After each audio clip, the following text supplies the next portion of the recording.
नमस्कार दोस्तों, स्वागत है आपका डिजिटल इंस्टीट्यूट में, जहां हम टेली प्राइम को सीखते हैं सही तरीके से, आसान भाषा में।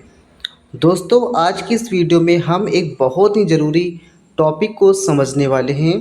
टेली प्राइम में अकाउंट कितने प्रकार के होते हैं और उनकी परिभाषा यानी डेफिनेशन क्या होती है, ये भी हम सीखेंगे। अगर आप टेली सीख रहे हैं या लेज़र बनाना सीख रहे हैं तो ये वीडियो आपके लिए गोल्डन चांस है। तो चलिए शुरू करते हैं बिना किसी देरी के। दोस्तों, हमने यहाँ पर एक पीडीएफ बनाई है टाइप्स ऑफ अकाउंट की। यहाँ पे देख सकते हैं, बहुत अच्छी सी पीडीएफ बनाई है। ये पीडीएफ हम डिस्क्रिप्शन में दे देंगे, वहाँ से आप आसानी से डाउनलोड कर सकते हैं। ठीक है, तो चलिए हम देरी न करते हुए स्टार्ट करते हैं। सबसे पहले बात करेंगे टाइप्स ऑफ अकाउंट की। अकाउंट कितने प्रकार के होते हैं? दोस्तों, सिंपल सा है। अकाउंट तीन प्रकार के होते हैं आपके। एक होता है पर्सनल अकाउंट, एक होता है रियल अकाउंट, एक होता है नॉमिनल अकाउंट। ये तीन अकाउंट आपके होते हैं मेन।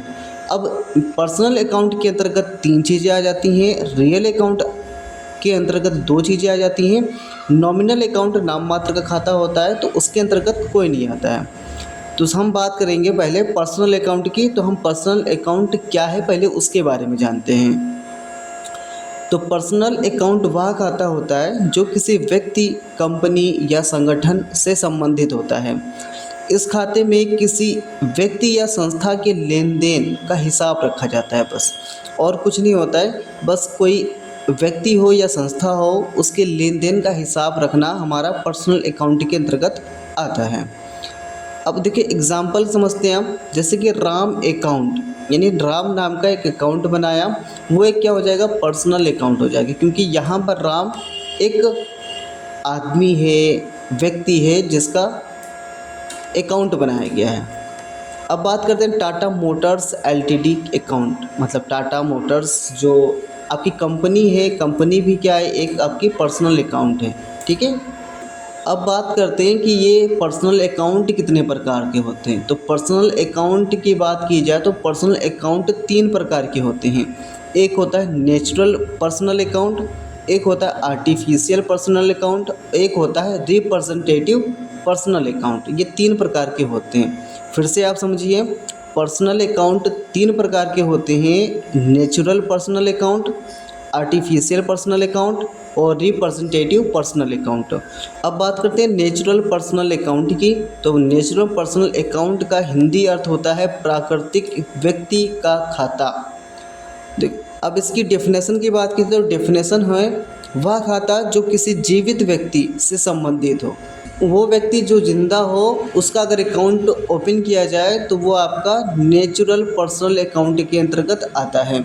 जैसे राम का खाता, मोहन का खाता, रीना का खाता, इसी तरह किसी का भी नाम के अकाउंट अगर बनाया जा रहा है तो वो नेचुरल पर्सनल अकाउंट कहलाएगा। अब बात की जाए कि आर्टिफिशियल पर्सनल अकाउंट क्या है। आर्टिफिशियल का मतलब होता है कृत्रिम व्यक्ति का खाता। तो वह खाता जो किसी संस्था या संगठन या कृत्रिम या व्यक्ति से संबंधित होता है, वो आर्टिफिशियल अकाउंट कहलाते हैं। ठीक है। ऐसे खाते जो किसी company, bank, club, school, firm आदि के नाम से बनाए जाते हैं तो वो आर्टिफिशियल पर्सनल अकाउंट कहलाते हैं। समझ में आया?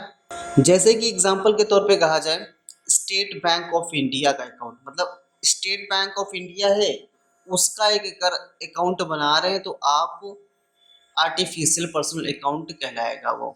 Tata Motors account, Tata motor एक कंपनी है, उसका अगर अकाउंट बनाया जा रहा है तो वो आर्टिफिशियल कहलाएगा।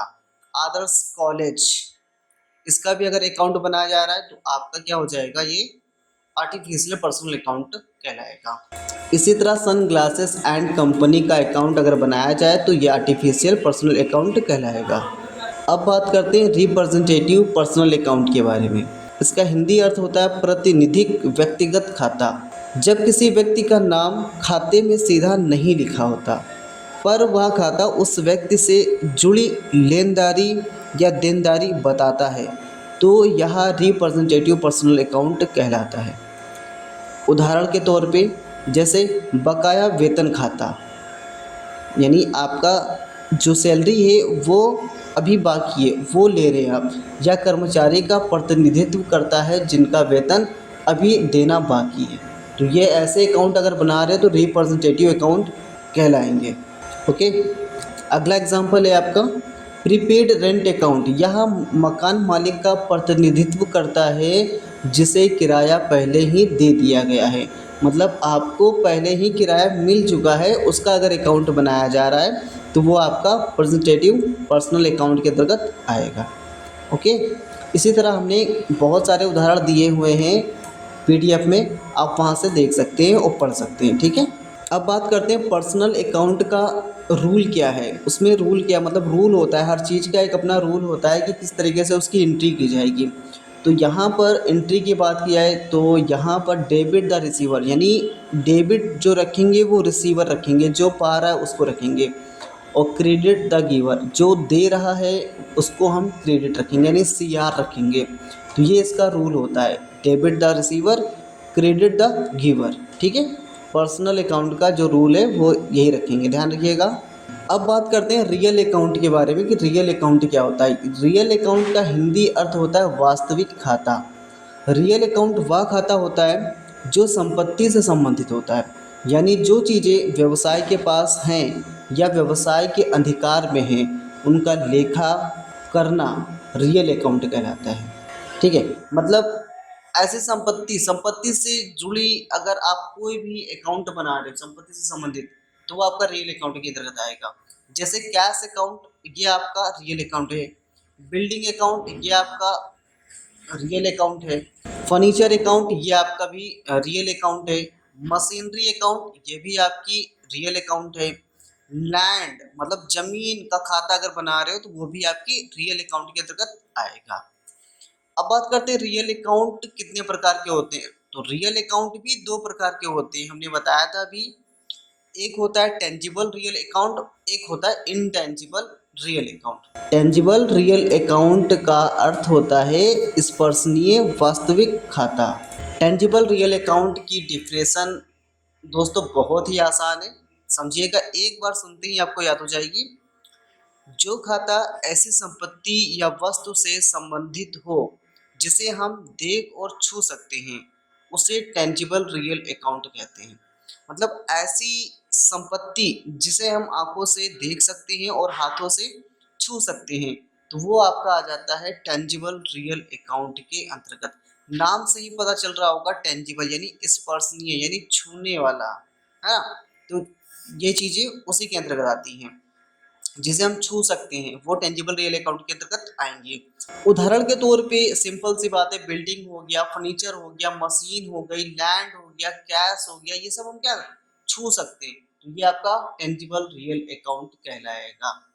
अब बात करते हैं इनटेंजिबल रियल अकाउंट, यानी इसका हिंदी अर्थ हुआ अस्पर्शनीय वास्तविक खाता। अस्पर्शनीय का मतलब छू नहीं सकते, बात सिंपल सी है, छू नहीं सकते।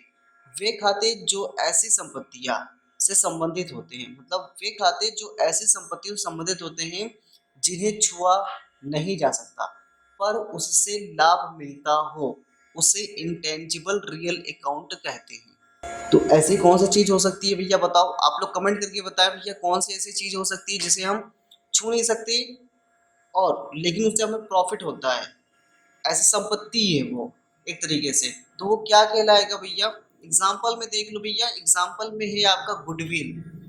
गुडविल आपकी गुडविल, आपकी कितनी जान पहचान है, आपके नाम पे लोग कितना पैसा दे सकते हैं, वो आपकी अच्छाई है एक तरीके से, वो होता है गुडविल। एक होता है पैटेंट अकाउंट। पैटेंट अकाउंट वो भी आपके उसमें पैसा नहीं होता है फिर भी ये लोग पैसा उसमें देते हैं।